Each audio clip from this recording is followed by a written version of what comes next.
السلام علیکم ناظرین، اس وقت ہم سوات کے ایک علاقے میں ہیں جہاں سلطان محمود غزنوی کی مسجد میں ہم آئے ہیں، اور یہ آپ دیکھ سکتے ہیں ہمارے ساتھ اس وقت مفتی صلاح الدین صاحب ہے، ایم فل اسکالر، اور مفتی کامران صاحب ہے، لیکچرر، اور ایم ایس اسکالر مفتی وسیم اکرم صاحب ہے۔ اب صلاح الدین صاحب سے ہم گزارش کریں گے کہ ہمیں بتائے اس کی ہسٹری، کوئی تاریخ وغیرہ۔ تاریخ تو بسم اللہ الرحمن الرحیم، اس میں افضل قاسی صاحب نے ایک تصویر لی ہے، وہ آپ کے ساتھ شیئر کریں گے اس ویڈیو میں، جس میں بتایا گیا ہے کہ یہ سلطان محمود غزنوی نے اپنے ایک بھتیجا تھا حاکم منصور کو، انہوں کو یہ ایک مشورہ دیا تھا یا حکم دیا تھا کہ یہاں پر ایک مسجد تعمیر کی جائے سوات میں۔ اس علاقے میں اودیانہ کہا جاتا تھا اس وقت اس کو۔ تو اودیانہ میں یہاں کے راجہ گیرا کے ساتھ، یا راجگیری جس کو کہتے ہیں، یہاں کے راجہ ہوڈی جس کا نام تھا، اس کے ساتھ انہوں نے لڑائی کی، اور لڑائی میں اس جگہ کو فتح کیا، جس میں ان کے کمانڈر کا نام تھا پیر خوشحال۔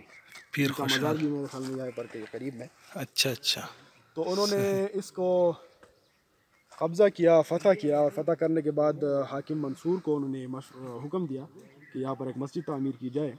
تو انہوں نے اپنے ایک سپہ سالار سلطان نوشگین کو حکم دیا کہ یہاں پر ایک مسجد کو تعمیر کرو۔ تو انہوں نے مسجد تعمیر کی۔ یہاں پر آپ دیکھتے ہیں کہ مسجد کا یہ صحن ہے، ہال ہے، محراب ہے، طلبہ کے رہائشی کمرے ہیں۔ پیچھے آپ جائیں تو یہاں پر آپ کو بدھ مت کے آثار نظر آئیں گے، کیونکہ یہاں پر بدھ مت بھی رہ چکا ہے، ہندو مت بھی رہ چکا ہے، تو اس کی کچھ آثار ہے، اور علماء نے ان آثار کے ساتھ کوئی تعرض نہیں کیا۔ طلبہ بھی یہاں پر رہتے تھے، اور باقاعدہ قال اللہ قال رسول کے زمزم یہاں پر گونجتے تھے۔ اور یہ جو مسجد ہے یہ تقریباً 1000 سال پرانی ہے۔ شمالی پاکستان جس میں فاٹا اور یہ خیبر پختونخوا کے علاقے اور گلگت بلتستان وغیرہ سارے علاقے آتے ہیں، تو ان میں سب سے پہلے یہ مسجد ہے جو تعمیر کی گئی، 1000 سال پرانی مسجد ہے۔ ماشاء اللہ۔ اب بھی اس کے خد و خال دیکھے جائے تو بہت عالیشان ہے۔ ابھی دیواریں آپ دیکھ لیں، تو مطلب یہ کہ اس زمانے میں کیسے رہ گئی ہوگی مسجد۔ تو وعلیکم السلام۔ تو مسجد اپنی کنڈیشن میں اب بھی اچھی ہے، بس یہ کہ اس کی چھتیں وغیرہ وہ معدوم ہو گئی ہیں، ستونے کی جگہ میں نظر آ رہی ہیں۔ ایک درمیان میں ایک حوض تھا جس میں لوگ وضو کرتے تھے، حوض میں پانی چشموں سے ہو کر آتا تھا، اور پھر یہی سے نکاسی آپ کا انتظام اس طرف تھا۔ یہ بالکل درمیان میں جو آپ کو نظر آ رہا ہے یہ گرل لگا ہوا ہے، یہ حوض تھا، اس میں پانی بھرا ہوا ہوتا تھا، پانی اوپر کو بھرا ہوا ہوتا تھا، پھر وہی سے نکاسی آپ اس طرح سے خیر شاندار پورے انداز سے جو خدا تو نہ کمرے مطلب ہے کہ باقاعدہ پورا مدرسہ بکی ہو۔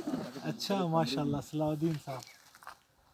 تو یہ بتائیں کہ یہ تخت بھائی پہ بھی اس طرح کے آثار مجھے نظر آئے، میں وہاں بھی گیا تھا، تو یہ کیا ایک ہی راجہ کی اصل میں اس میں فرق ہے۔